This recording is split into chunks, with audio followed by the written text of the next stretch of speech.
Hello दोस्तों। आज एक बहुत ही इंटरेस्टिंग सवाल पर बात करते हैं। सवाल यह है कि भाई एक पूरे देश की इकोनॉमी आखिर चलती कैसे है। चलिए इसको बिल्कुल सिंपल टर्म्स में ब्रेक डाउन करते हैं। आपने टर्म्स सुने होंगे राइट? इन्फ्लेशन बढ़ गई, अनएम्प्लॉयमेंट रेट्स, जीडीपी गिर गया। ये सब रोज सुनते हैं। बट इन सारे डॉट्स को कनेक्ट करके एक बिग पिक्चर कैसे देखें? इसका जवाब एक ही चीज में है, and that is macro economics. So let's do this.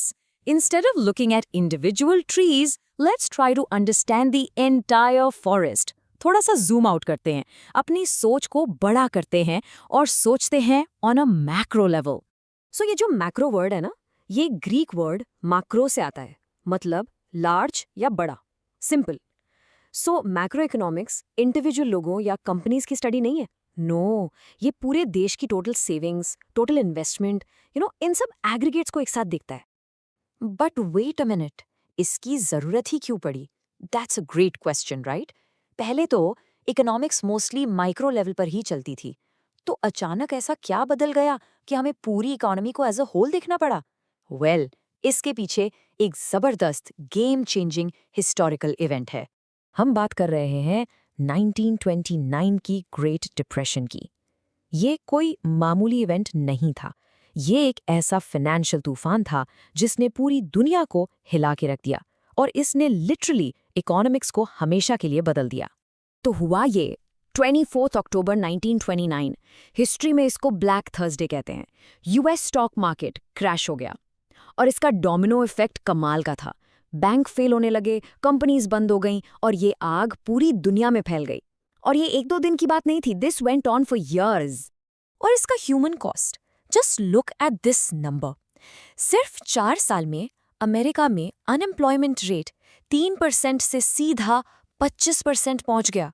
मतलब हर 4 में से एक इंसान के पास काम नहीं था।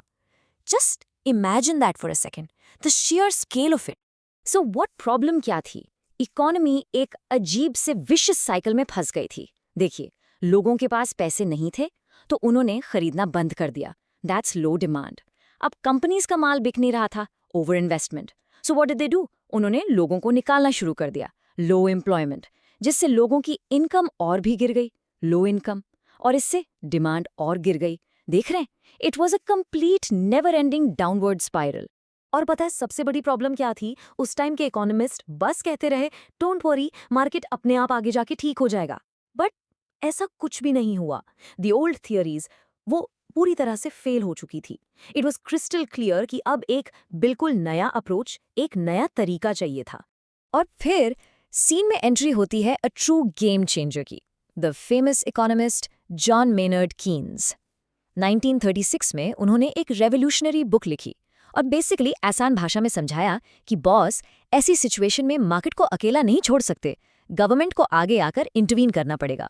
और इसी बुक से officially macro economics as a subject was born. Okay, so अब हमने समझ लिया कि मैक्रो इकोनॉमी पूरी इकोनॉमी को देखता है। बट इस पूरी इकोनॉमी के प्लेयर्स कौन है? Who are the main characters in this story?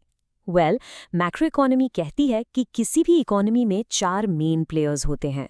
चलिए आपसे उनकी मुलाकात करवाते हैं। Player number 1, the house hold sector. ये कौन है? सिंपल, ये हम हैं, आप और मैं। हम ही तो हैं जो मार्केट से चीजें खरीदते हैं, राइट? यानी कंजम्पशन करते हैं। पर एट द सेम टाइम हम ही हैं जो कंपनीज में काम करके लेबर सप्लाई करते हैं। सो वी आर अ की part of the factors of production. Okay, next up, player number 2, firms. इसको आप बिजनेस सेक्टर भी कह सकते हैं।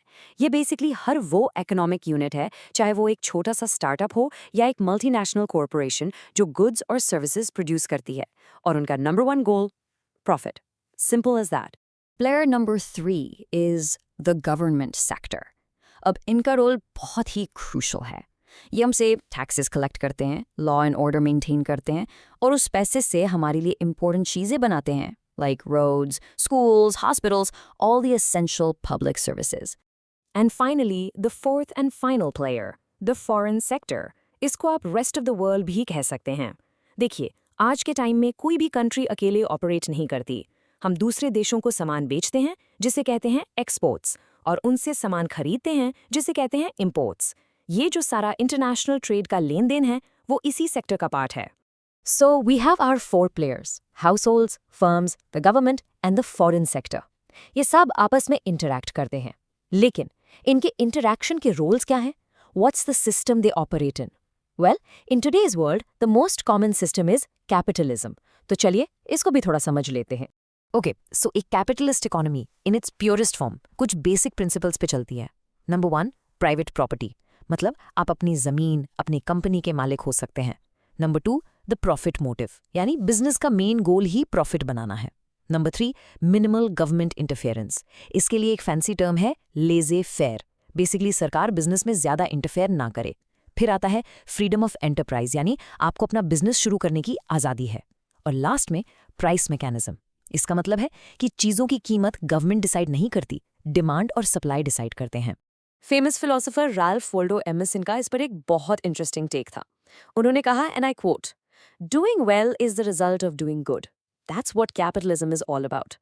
बेसिकली ये एक पर्सपेक्टिव है कि जब आप सोसाइटी के लिए कुछ अच्छा, कुछ वैल्यूएबल क्रिएट करते हो, तभी आप प्रॉफिट भी कमाते हो। It's a thought provoking idea. All right, so हमने काफी कुछ कवर कर लिया, but what's the bottom line? इसका मेन टेक अवे क्या है? चलिए इसको फटाफट समराइज करते हैं। The single most important thing to remember is this: macroeconomics is a super powerful tool to understand the health of an entire country's economy. And it was born out of a massive crisis, the Great Depression. उसी ने हमें सिखाया कि एक big picture view लेना कितना ज़रूरी है। Hey, अगर आपको इस एक्सप्लेनर में कुछ नया या इंटरेस्टिंग लगा हो तो एक लाइक ज़रूर बनता है और इसे अपने फ्रेंड्स के साथ शेयर भी करें। एंड मोस्ट इम्पॉर्टेंटली, चैनल को सब्सक्राइब करना मत भूलिएगा।